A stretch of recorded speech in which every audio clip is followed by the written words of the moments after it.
again about this same thing. That's because I am going out of town. Me and my husband are doing our anniversary trip and we are getting ready to go. And he called me and interrupted the live and it would do finish up and then I can dedicate this time to giving you.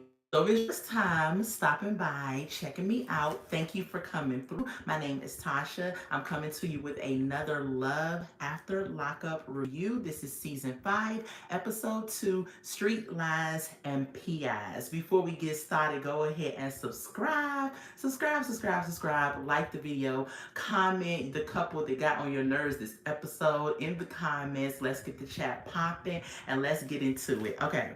So the first couple we are going to talk about is Chelsea and Mikey. And if y'all see me looking down, I take notes. I got my notebook. I'm one of them people that just have to take notes because if I don't, I'm going to leave out something and I don't want to do that to y'all. I'm going to make sure that I get everything, even though sometimes I may leave out little details, but y'all can remind me in the comment section, okay? So Chelsea and Mikey is our first couple, okay? So as you know, Chelsea has been on the show before, the last season of Love during Love After Lockup, and she is hearing impaired. So they had her, she signed, and they also had the captions at the bottom where you could read the captions. And when we opened up with her, she's in the car with her son Trevor, which is 11. He's super cute, and he's in there with the mom, and they're driving to take Trevor to his wrestling practice. Okay, and so while she's in the car, Mikey calls and they're signing and talking the whole nine. Background, he cuts to his part segment and he gives, sorry about that, y'all. He gives a background about how he met Chelsea. And he met Chelsea actually through his sister. And so that's how he ended up meeting her. The sister informed him that she is hearing impaired, but she's a beautiful girl.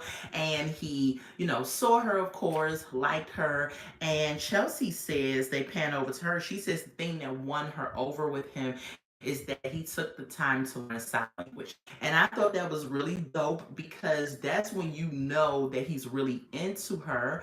Or we could play devil's advocate and say maybe he's trying to pass the time so he ain't have nothing else to do, so he decided to learn sign language. But I think it was admirable of him to learn a language to communicate with her, so I think that was dope. So she says that's what won her over with him. He gets out in 2 days and she only met him in person one time a year ago for 2 hours. So he gets out in 2 days, so she's super excited. She is packing, getting ready to go pick him up or go in the area where he is with her friend Nina. And another thing that I loved is that all of her friends know sign language because she was talking to a friend at her son's wrestling match and she was able to communicate with her via sign language. And then we pan over to her friend Nina while she's packing and she did sign language with her as well. And I thought that was super dope as well. That shows that she has some really great people in her corner that really do see it for her and want to communicate with her. She gave a story about how she lost her mom.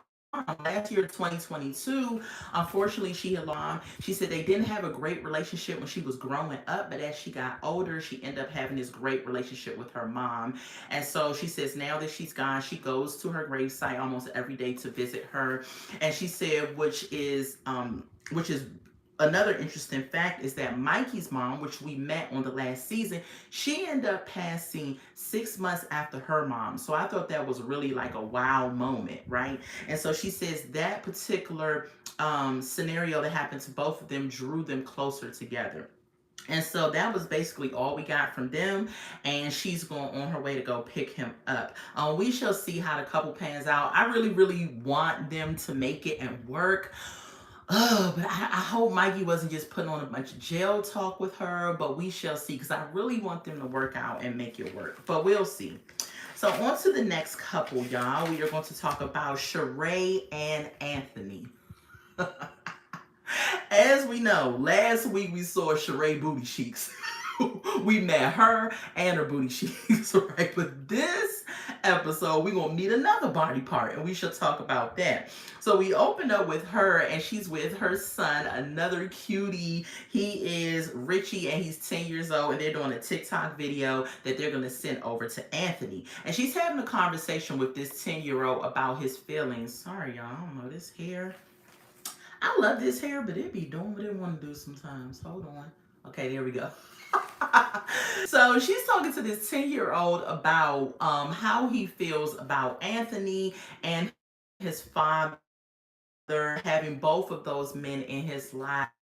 And the little boy is saying that, he likes Anthony and that he has two father figures, basically. I felt like the conversation was a little bit too adult to be talking to him. Sometimes on this show, these cast members talk to their children as if they're grown adults. And I'm just kind of like, you got to find a way to communicate with them about the situation that you're bringing them into a little better than that. But I guess, I don't know, they do the best they can because the situations are always crazy to try to get children to understand. And it really is amazing how these children feel like adults.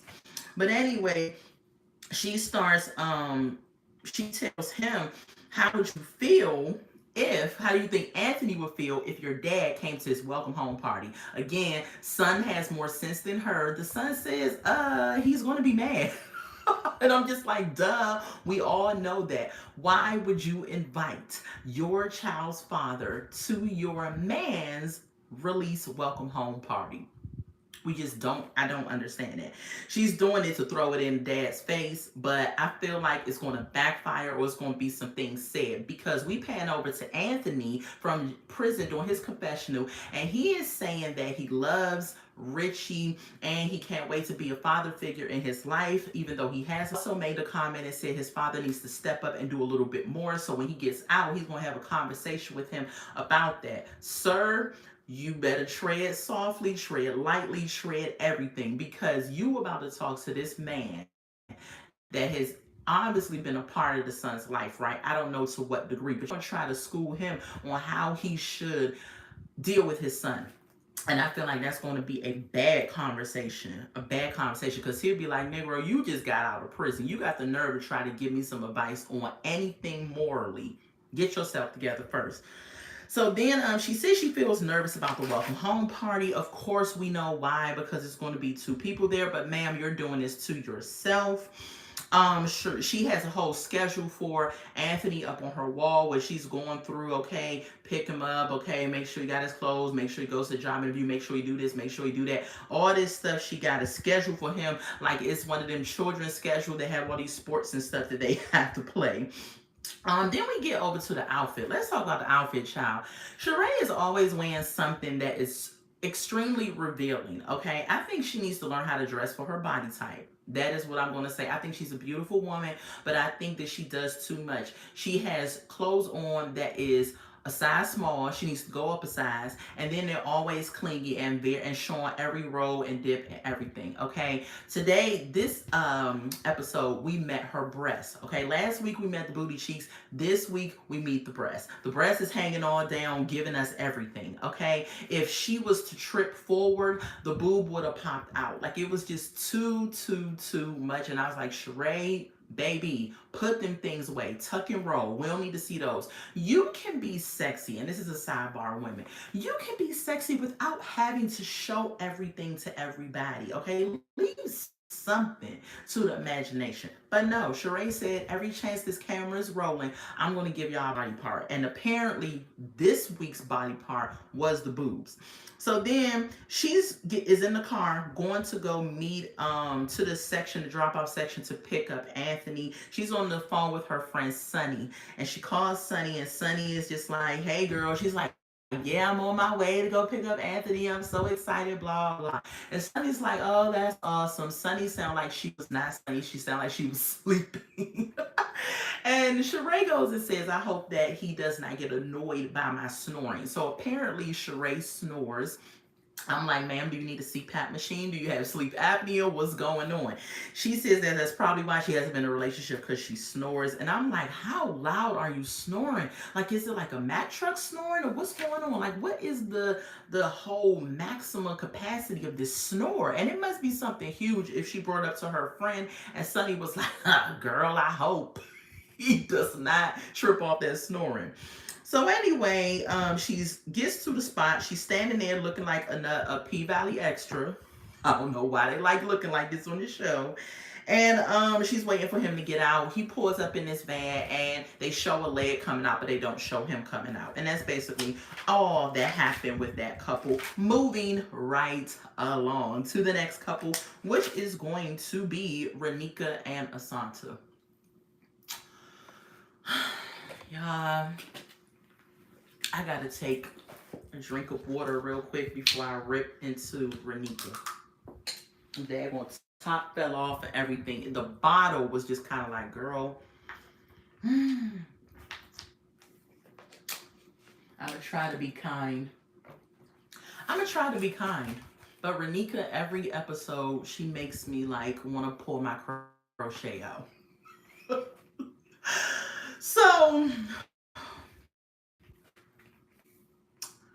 my gosh. So we are coming from last week after Renika and Asante had their night of sexual passion, or whatever you want to call it, with her old sour feet and body. Her words, not mine, because she was standing outside from 8 a.m. up on this ping.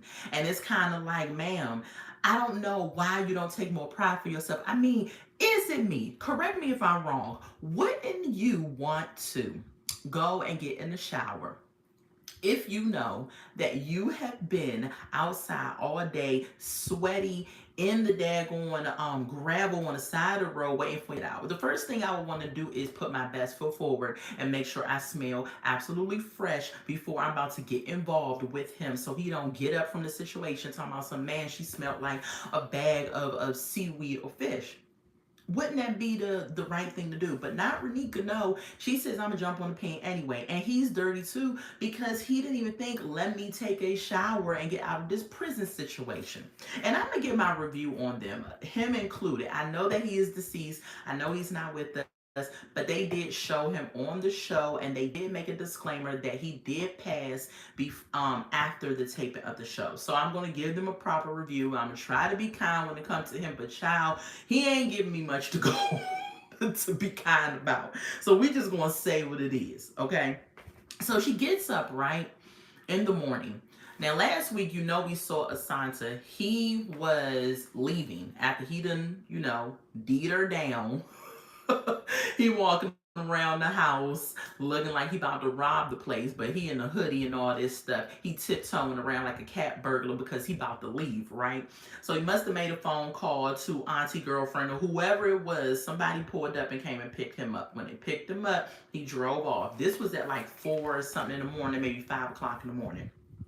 Then Renika later on in the evening, now her words, not mine. She woke up later on in the afternoon sometime, and she is wrapped up in the blanket, walking around talking about Asante, Asante, Asante.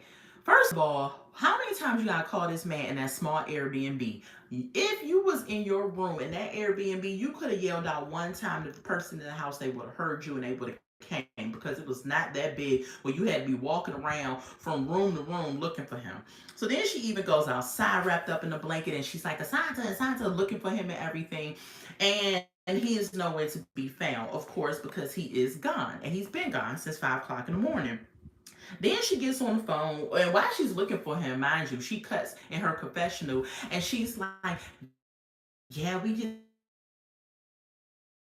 had moaned. It must have been good. Everybody was moaning. I'm like, girl, you up here. She has literally chased this D around Georgia, all over Georgia. She don't give a crap where her daughters are at. Her daughters are somewhere over with her friend Ray. We don't know what kind of household Ray has, but you ain't worried about that. All you worried about is trying to jump on this ping. This is ridiculous. So she FaceTimed her friend Angel.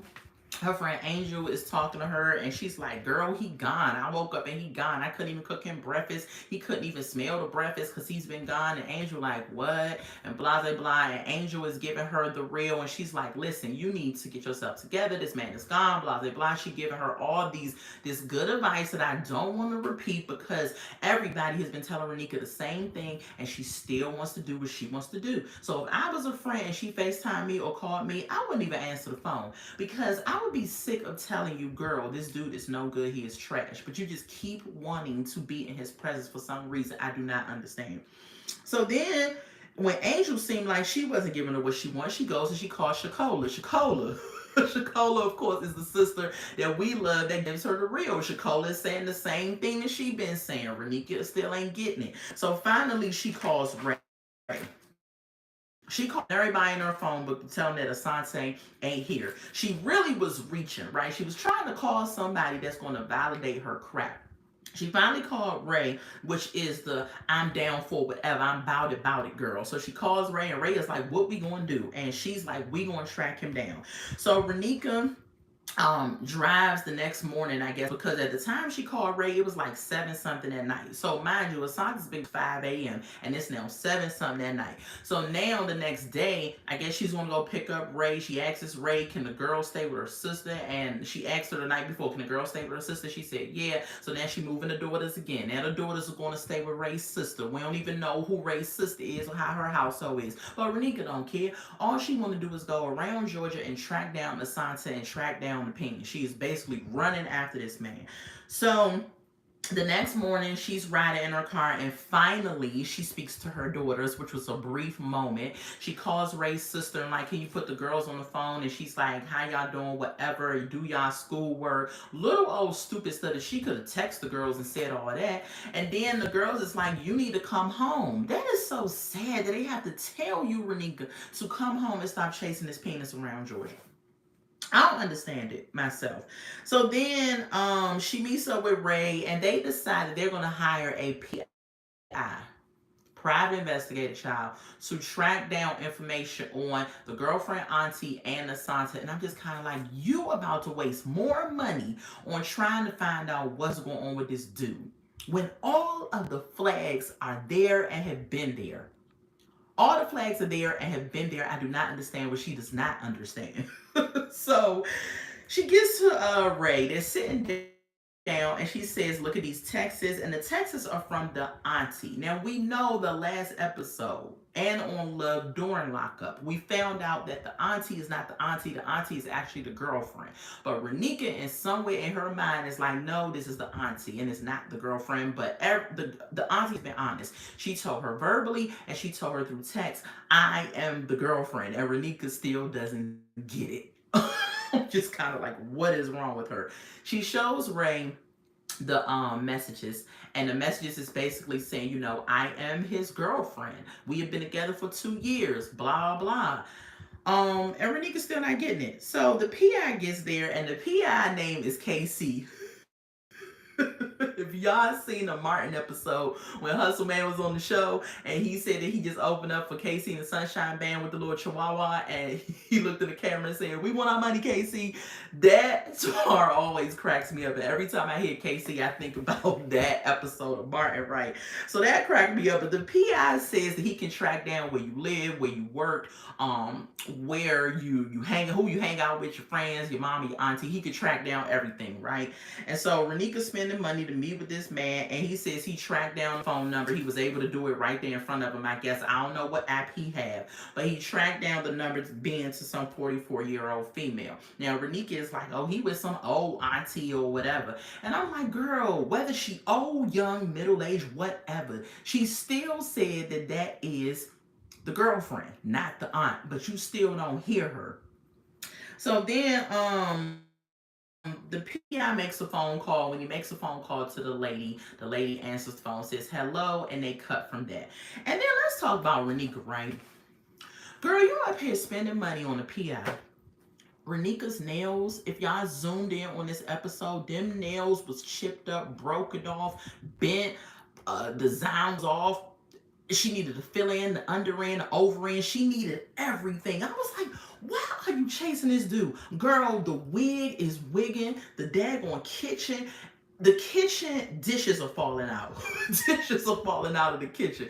Daggone new growth all the way down to her boob area. I'm like, Renika, you are wasting all this money and you out here in the streets looking a hot whole mess. Girl, get yourself together. Go get your daughters. Have you even been to the daughter's school? Have you even checked the homework? Do you even know? Have you brought book bags, school supplies? None of that is being shown. All we're seeing is you making the worst possible decision, running around Georgia after Asanta, and I don't get it.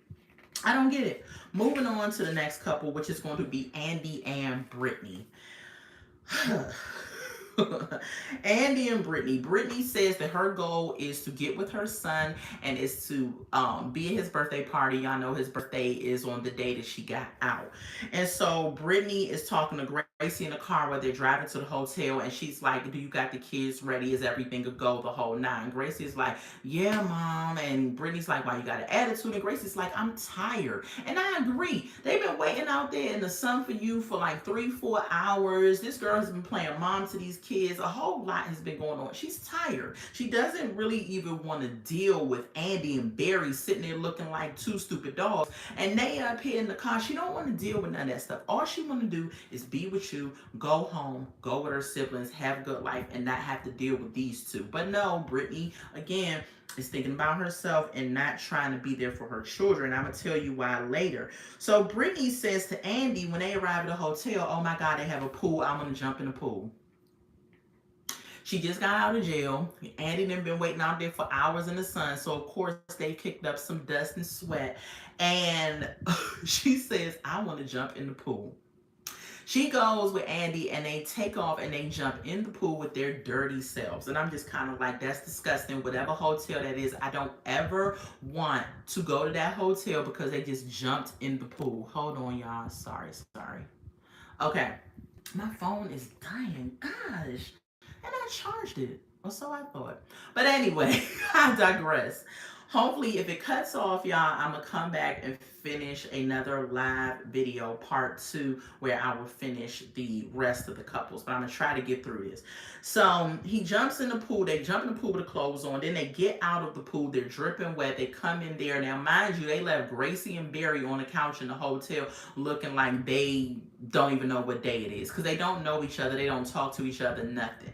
They come in there. Andy says we're going to go to the room and get changed or whatever so they can go up to the birthday party. This whole time, Brittany had her time to tell Andy and Barry what she's going to tell them later, and I'll get to that in a minute. So they get to the room. Brittany sees all the gifts laid out, and she's like, oh, what is this? And it's a phone, and it's a bear holding some money. And Andy goes to tell her, yeah, this is for you, and unfortunately, it was supposed to be $1,200, but it's only $500 because somebody hacked my account and I don't have the $700 extra and all this other sob story. And in my mind, I'm thinking that's because he didn't have the money. All he had was $500. I don't think that whole Britney fund, he dipped into that fund for his own personal life and bills, in my opinion.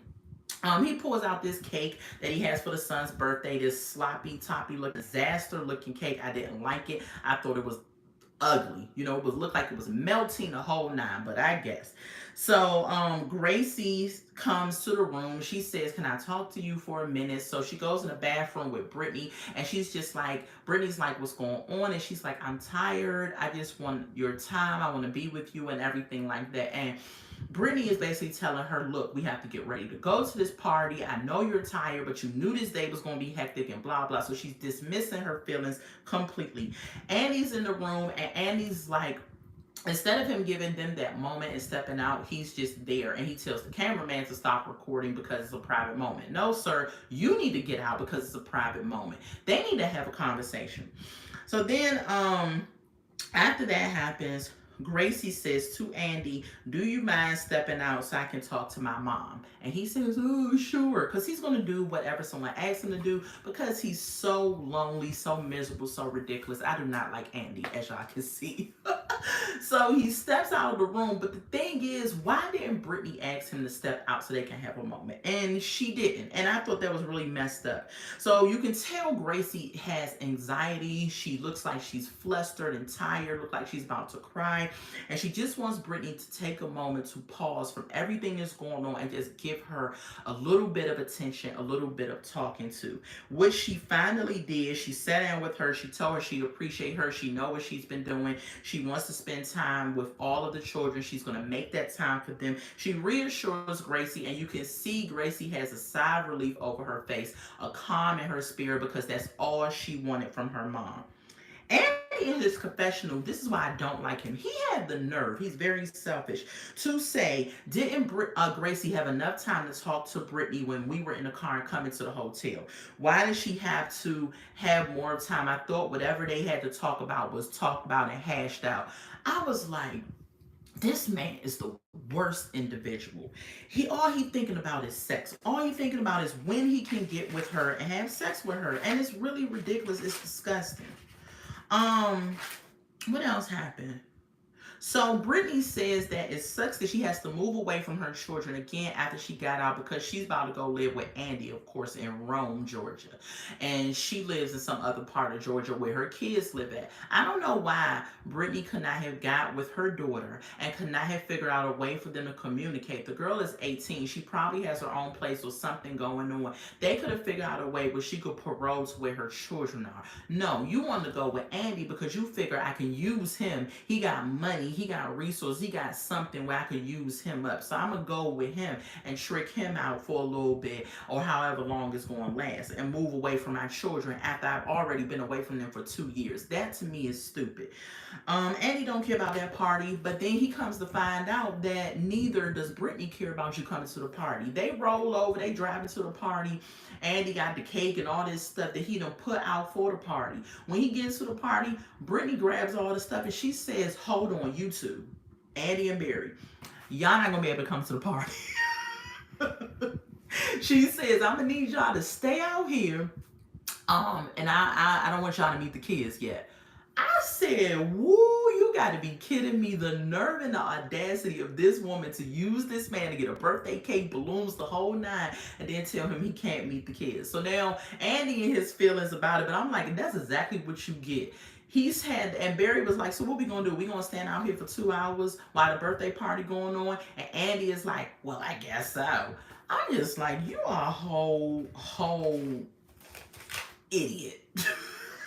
I could not believe it. I said, wow. But anyway, that's what he gets. And maybe next episode we will see them actually going into the birthday party or something. I don't know. But on to the last and final couple, which is Melissa and Louie. Ciao. Melissa pulls up to the mom house, right? She gonna go pick up Donna. Donna is like, she's late. She's late. Donna is a nasty individual. I know that's Louie's mom. I don't like talking about people's mom, but at the same time, she's nasty. She has talked to Melissa like she's a child, and Melissa has not been woman enough at her big age of 39 to tell Donna, listen, respectfully, treat me with respect, or else you don't have to ride in my car. I don't have to pick you up and take you to go see him or nothing. She would not put her foot down with this woman. So she pulls up, she gets out the car, and she goes to hug Donna. Before she got there, Donna says, I'm going to let her know who she dealing with. And Donna pops on this cap that says Super B. And y'all can fill in the B words, we don't curse on this channel. Super B. And so she really does think she is that way and that person. And by her attitude, she is. Melissa gives her a hug, puts her in the car, they get on the road to go stay at a hotel, and then they picking up Louie the next day. The mom is talking to Melissa like she's a child. She's talking about some Louie. Apparently, Louie had to stay in 30 more days because of the stunt that Melissa pulled on the last season. She stopped by his job to see him, and because of that, the mom feels like it's your fault. He had to do 30 extra days. And Melissa's like, well, I'm not the only one. Didn't you buy him a phone? And I was like, checkmate, Melissa, because they're not supposed to have no phones in prison. That is contraband. How do you know they didn't find that phone? And that's also what got him 30 more days, mom. And the mom is like, well, they had phones all in prison. They have phones all over the place. And basically excusing the fact that she broke a law too by getting him a phone. So all of a sudden they're driving, and the mom is like, I gotta pee, stop. She don't say at the next rest stop, can you stop so I can use the bathroom? She just says, I gotta pee, stop. The way she talks to her is just disgusting. So while the mom went in to use the bathroom, Melissa goes and calls her dad, and she's like, this is a disaster. The mom is horrible. She gets on my nerves. I can't stand her, blah, blah, blah, the whole nine. And so the dad is like, and then she says, oh, I gotta go because she was coming back. So a few minutes later, they're driving. The dad, Melissa's phone's ring. And he says, let me speak to Donna. I said, who is that? Of course, it's the dad. The dad speaks to Donna and he says, hey, how you doing? She said, I'm good. He says, I hear you're being a B to my daughter. And she's like, child, the dad checked Louis' mom. And you can tell as he was talking to her, she started to calm down. When she was like, well, I don't think I'm being that way. Totally different person. And I'm like, what? And I said, Melissa, learn from your dad. That's what you have to do to that lady. You have to freaking check her and let her know that you're not the one to play with like the dad did. And then she got some act right in her system when she was on the phone with the dad. As soon as she hang up the phone with the dad, she told him something, how you gonna throw me under the bus to your dad? She said, you were just acting crazy. And I was just telling him what was going on. She was like, I don't think I was acting that way and all that stuff. But she was. Louis is paroled to the mom's house, and Melissa, for some reason, thinks that Louis is going to end up in New Jersey. Ma'am, he is paroled to the mom's house. He is not coming to New Jersey. I do not understand what you don't understand. He is going to the mom's house in Georgia. Donna's very overprotected. She's protective of her son. She stated this. I believe this is her only child. And I get it when you have your only child, but at the same time, this is a grown man that's entering into this relationship with Melissa. And I do not understand why. She is going to be a whole problem. When she came back from the bathroom, y'all, she got in the car and she looked at Melissa like this.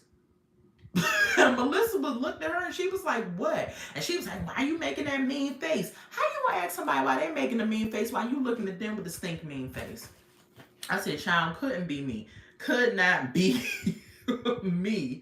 So they get to the hotel room. They got different rooms. I said, thank God I didn't share the same room. And Donna's in her room. She has an emotional moment because she's like, he suffered from addiction. She saw all of this.